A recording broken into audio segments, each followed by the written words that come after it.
Hi, everyone. Welcome back to the ESG Decoded podcast. I'm your co-host today, Amanda Hsieh, and today I have the pleasure of speaking with Marc Held. He is the CEO of Fishtail and a serial entrepreneur with a focus on advanced AI and IoT for the supply chain industry.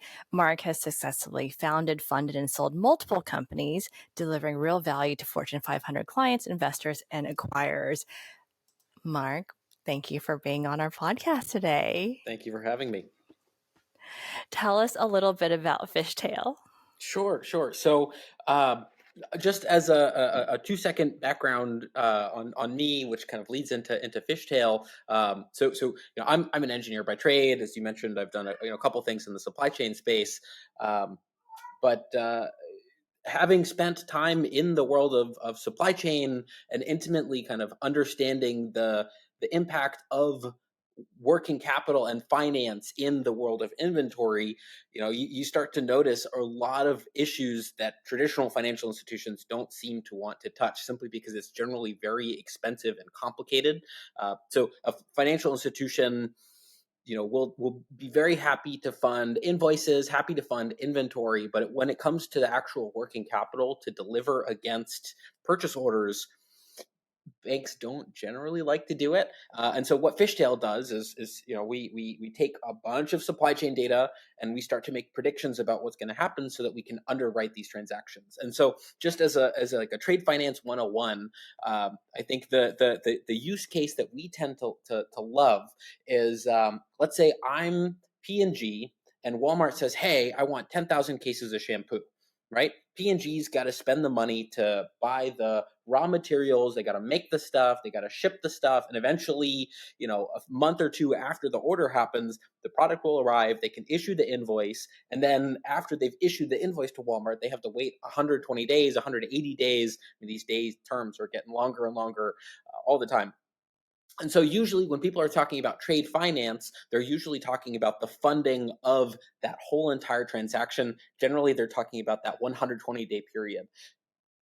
What makes Fishtail special is that we will fund at the purchase order level. And that's kind of just taking into account all of the supply chain data that we have, because we want to predict the likelihood that shipment's not going to get stuck in customs, the likelihood that the manufacturer is going to be even able to deliver against the stuff. And that also ties really, really well into the world of ESG, because if you can make predictions about what's going to happen, there's some really interesting things you can do to actually incentivize behavior. And happy to go through that now or go through that later. Totally up to you. I want to dig into all the above. There's so much to unpack. Sorry, that was a lot all at once. I'm a huge nerd, so it just happens. No, there's so much to go through. Let's maybe we can start from a little bit more on the finance side. Mm-hmm. And there's, as you mentioned, can be a long time between the time that a company is buying those raw materials and by the time they get paid, months and months and months. Mm-hmm. And I understand, let's say an example you're giving, maybe P&G is a larger company. Sure. They have access to banks and other traditional financing. Mm-hmm. What about smaller businesses? What about medium-sized? What about maybe, the ones that don't have that type of access to or that type of cash in their coffers? So in the world of trade finance, like the most of demand that is not met is all of these small businesses. I mean, who's going to say no to giving money to P&G? Like they're going to pay back. It's just going to happen. Is what they do. They're big. They've got the money. But when you start going down the stack to smaller businesses that aren't P&G, I mean, I really just use P&G. I love P&G. I've done a lot of work with them. They're great, fantastic humans. Everybody knows them. It's just no one's gonna know like my importer business or Bob the seafood purveyor. Like it's a harder story to tell. And so the big guys can get the money because the banks are just super comfortable giving the big guys money. And so I think something like 50% of all trade finance rejections are really to the small businesses. And that's just because the banks, again, like have a really hard time doing stuff when they're not writing big checks. I mean, if you kind of peel back the onion, like the financial institutions are inherently incentivized to want to write like $30 million plus checks. Like they want to write the big check. They want to do, this is going to sound bad, they're going to want to do as little work as possible to get that $30 million check out there. If I'm a bank, I'm much happier to give $30 million to P&G versus, Jennifer, the importer. Like it just is it's the same amount of work exactly. for either 30 million or I'm going to say in this example 3 million, right? Or Or even 300,000. 30,000. Yeah. Right. So the same amount of work. So I'd rather do the 30 million. Exactly. Yeah. And so that inherently creates a lot of we call it the trade finance gap. It just creates all of these weird little things where people who need the money that are traditionally like perfectly great businesses to give money to, it's just the checks that these banks are writing just aren't necessarily worth the risk. And I say worth in quotations just because Yeah. it's very much worth the effort. It's just you got to spend the time to do the document digitization. You got to look at all the incorporation docs. Like, it's just a lot of work. So that leads to this $2 trillion gap in trade finance. I think this was pre-COVID. Now post-COVID is probably 3 or 4 trillion, like huge gaps. Because again, just the industry is not incentivized to service the SME players. And I think, when you start to look at even other countries, other jurisdictions than the traditional, I hate this term, but like developed markets, like there is way more interesting stuff going on outside of the US, outside of Europe that creates, opportunities for cash flow to kind of get put to work, opportunities for jobs to be created.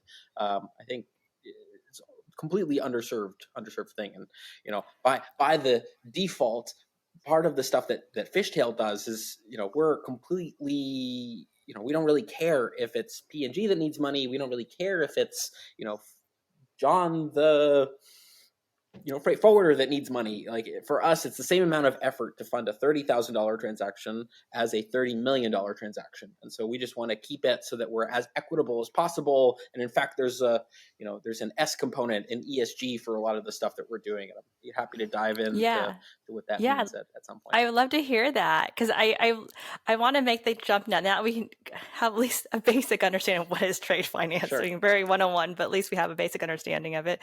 How does that connect with ESG? Yeah, so being a quantified self guy, being a nerd, like for me, I like to quantify as many things as I can, and so inherently that means that we tend to skew a little bit S in the ESG, and so we have some internal products where we predict the CO2 emissions for everything that moves, and we can use that as a mechanism to change the interest rate of financing. Because believe it or not, you might have two ships that are going the same route from point A to point B. One will emit easily 4 times as much CO2 as the next, and it's purely a function of the age of the ship, the route it's taking, how full the ship is, what fuel they're using, when were they last, tuned up. So there's a lot of factors that go into this true CO2 emission for the mode of transportation, and that's also not to mention boats versus planes versus trucks versus trains. Like there's a bunch of ways to get stuff from point A to point B, and so we kind of nerd out and predict what's going to happen and use that to kind of incentivize behavior. Granted, right now we're at the phase where we don't enforce everybody to do it, but we have pools of capital that are incentivized for this kind of funding. So just as another tidbit, Fishtail behind the scenes is a market maker connecting pools of capital and pools of demand. So when people come to us and they want money, it's really not Fishtail that's giving them the money. We're just facilitating that transaction, and then we have people that want to be investing in ESG.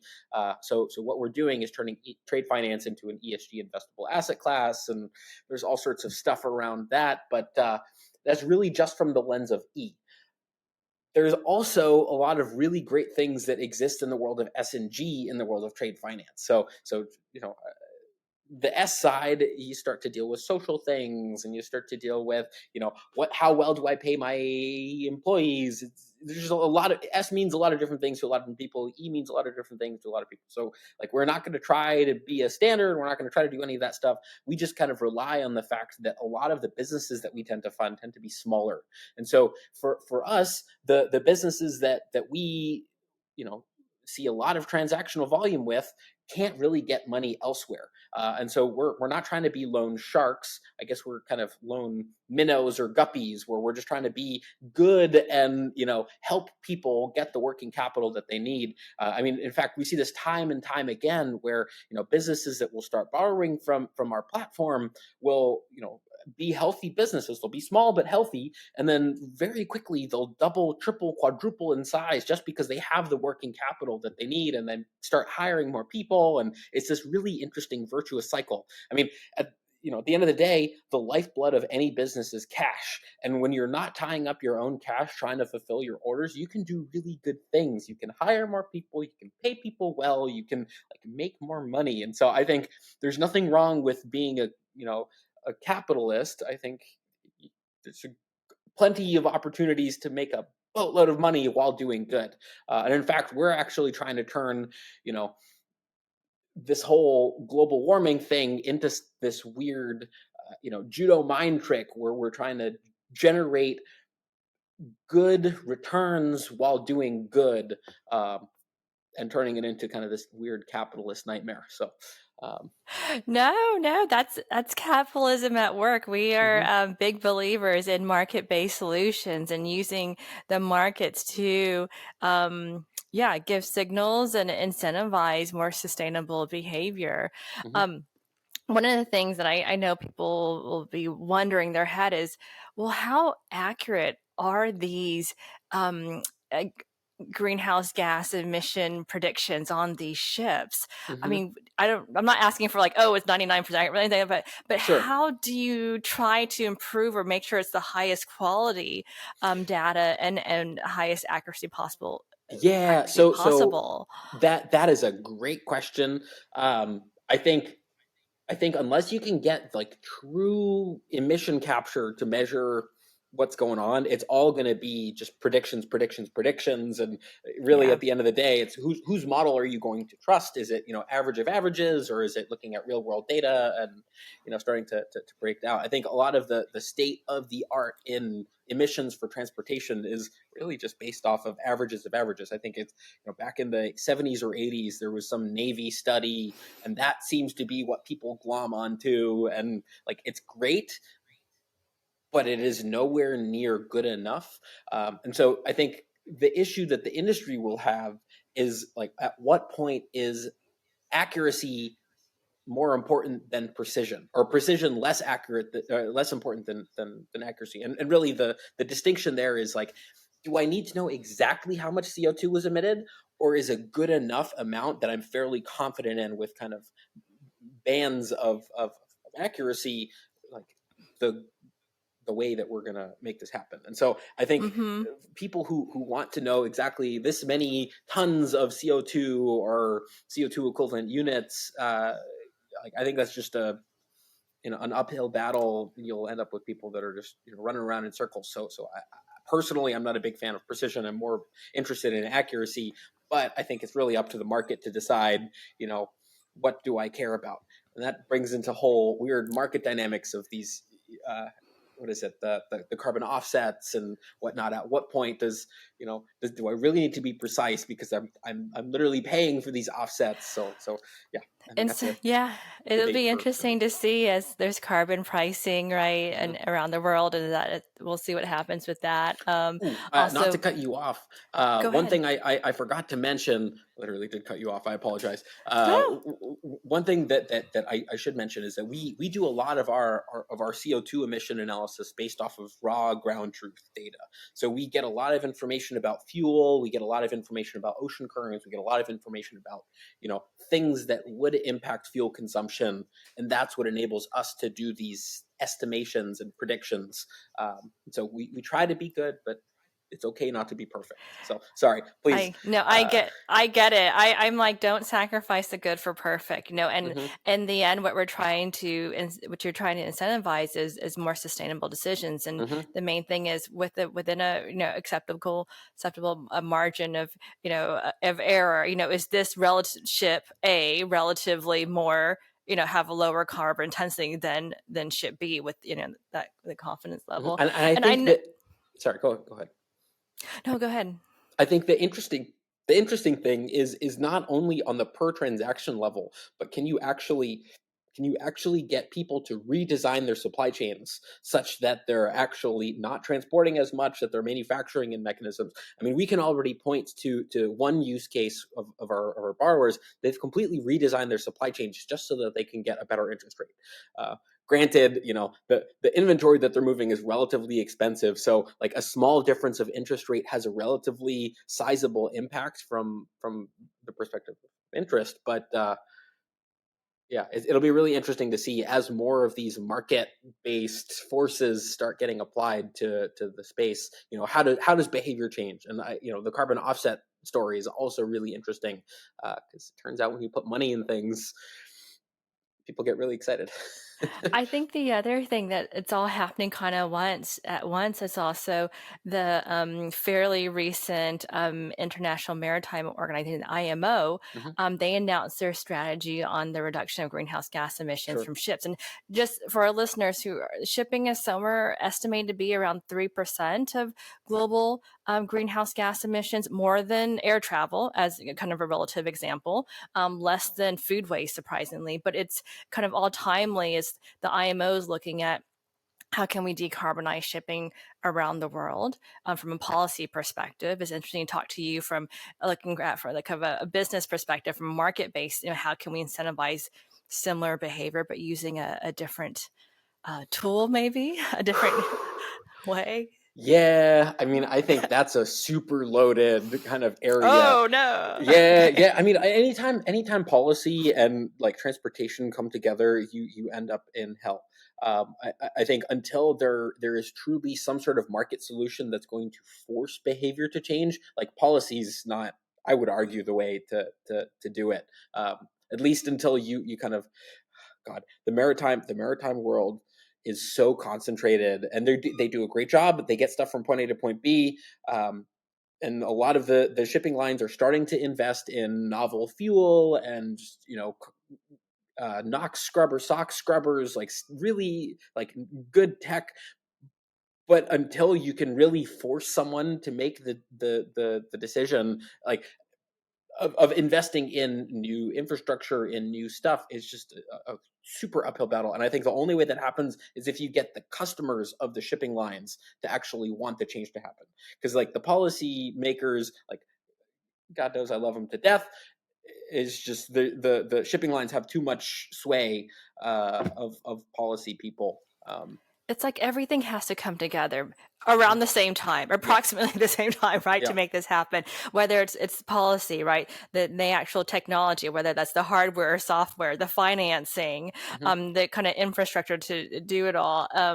Anyway, and the market, it all has to come together. And I think that's the challenge with a lot of big problems like climate change, Yeah. is like getting all kind of us coordinated in a way to make it happen all at once. God, So and not to like do myself a disservice, but there was even some study recently that was in Science that apparently all of the work that has been going on in the reduction of sulfur and all of these other Mhm. emitted particulate in the maritime world is having a negative impact from a greenhouse gas effect, because a lot of the particulate matter is just ends up in the atmosphere, and it effectively ends up as shielding. So like we've seen over the past few years, like this is going to sound really bad. So There's still a lot crazy. of research that needs to happen in this, but it just Yeah. like it happened literally weeks ago where this paper came out, that we see a warming effect based off of the reduction of some of this particulate matter.